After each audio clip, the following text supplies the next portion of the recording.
Nakita niyo ba to sa likod ko? Kilalang kilala at isang popular na singer-composer noong unang panahon hanggang ngayon na walang pagka-aluma sa kanyang mga tugtugin, mga awitin, mga kaidol. So, walang iba kundi si Ka Freddy Aguilar, mga kaidol. Ha? So, kilalang kilala to sa buong mundo. At lalo na po sa bansang Pilipinas, mga kaidol. Ha? So, si Ka Freddy, mga kaidol, nagpalabas ng kanyang saloobin sa kasalukuyan nating administrasyon ngayon, mga kaidol. So, pakinggan po natin yung kanyang mensahe, ang kanyang panayam tungkol po sa kasalukuyang administrasyon po ngayon, mga ka-idol. Okay? So, pakinggan po natin. Well, ito na yung pinakamalaking pagtatraidor sa isang kababayan na nakita ko sa buong buhay ko. Ako po ay 72 years old na ngayon.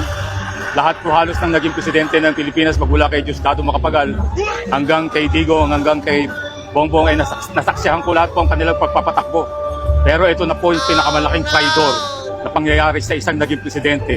Kasi po kahit tapos na po yung termino ng isang presidente, dapat pa rin po natin igalang yung kanyang pwesto dahil naging presidente nga po siya ng bayan natin nung araw.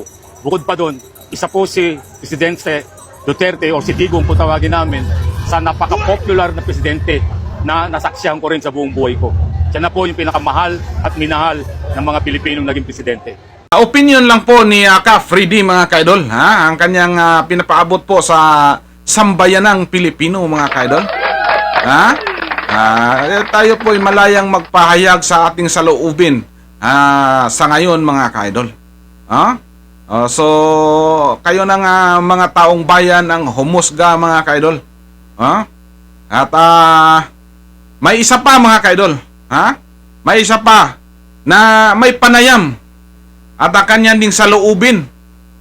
At matindi to, mga kaidol. Grabing matindi to, mga kaidol. Talagang matindi. Kasi kapatid niya, mga kaidol. Panoorin po natin kung anong sinasabi sa kanyang kapatid na si Senator Amy Marcos.